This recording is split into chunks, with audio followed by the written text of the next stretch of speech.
চলছে রান্না।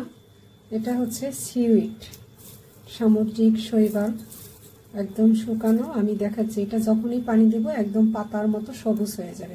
এটা গরম পানিতে ভিজায় রেখে তারপর তরকারিতে দিতে হবে। অনেকের ফ্লেভারটা পছন্দ করে না, যে দেখছেন কি সুন্দর সবুজ খুলে গেছে পাতাগুলো, এই যে পাতার মতো আরও সবুজ হয়ে যাবে। এটা একটু গন্ধ আছে, কিন্তু আমার কাছে যেটা মনে হয় একদম ইলিশ মাছের মতো। যে কতটুক ছিল পাতা, অল্প একটু ছিল, যে একদম ভর্তি হয়ে গেছে বাটিতে, পুরো পাতার মতো। এখন কিছুক্ষণ ভিজিয়ে রাখবো গরম পানিতে, পরে এটা আমি শাকে দিব। এই যে সবজিটা রান্না করছি, এখানে আছে সিম, পেঁপে, মিষ্টি কুমড়া আর হচ্ছে ওলকপি। এর সাথে আমি দিয়ে দেব যে সবুজ শাক, ডাঁটা শাকের মতো যে সবুজ শাক, সেটা দিয়ে দিচ্ছি, ঢেকে দিই। আর এই সুইটটা আমি একটু পরে দিয়ে দেবো।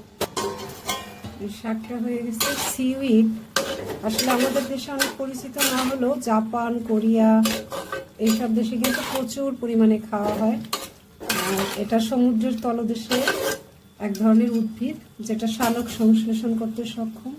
এতে প্রচুর পরিমাণে প্রোটিন, ভিটামিন, তারপর অনেক খাদ্য উপাদান আছে। সিউইড খেলে সমস্ত কিছু খাওয়া হয়ে যায়, তার প্রাণীজ আমিষ আর না খেলেও চলে। তো আমার বাবা যেহেতু নিরামিষ বুঝি, আমি মাঝে মাঝে তাকে হচ্ছে সিউইড দিয়ে তরকারি করে দিই। শাকের সাথে এটা মিশিয়ে দেব।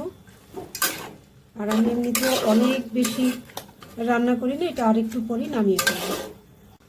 এই যে তরকারিটা কিন্তু আমার রান্না শেষ। আমি চুলা বন্ধ করে দিচ্ছি। একটু শুধু ধনেপাতা দিয়ে দিব। আর হচ্ছে যে ধনেপাতা, এটা আমি দিয়ে দিলাম উপর দিয়ে।